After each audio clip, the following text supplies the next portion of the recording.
In a two-stroke petrol engine, lubrication occurs by mixing oil with the petrol, so oil passages are not needed. And if, like many two-strokes, air cooling is used instead of liquid cooling, there's no need for coolant passages in the cylinder head.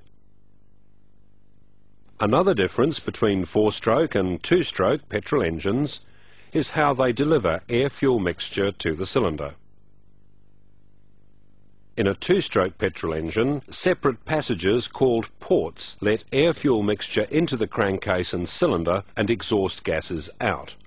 They're covered and uncovered by the piston as it moves up and down the cylinder. In the four-stroke petrol engine, the inlet and exhaust ports are opened and closed by valves. These valves need a system to control how they work. The valve is held in place by a valve guide with a spring on its stem. A rocker arm is attached to a stationary shaft that allows the arm to pivot. The rocker arm compresses and releases the valve spring so that the valve opens and closes. Let's run the cycle again. The piston moves up the cylinder.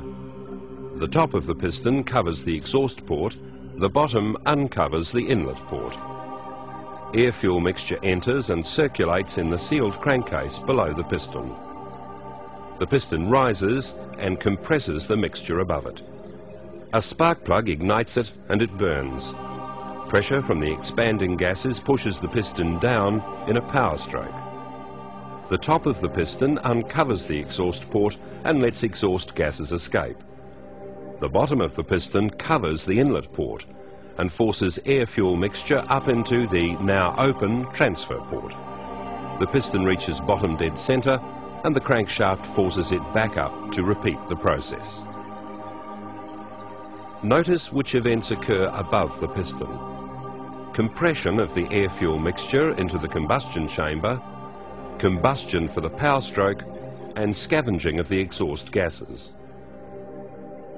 Notice the events that occur below the piston. Intake into the crankcase, pre-compression of the air-fuel mixture in the crankcase, and the transfer of mixture from the crankcase through the transfer port and into the combustion chamber.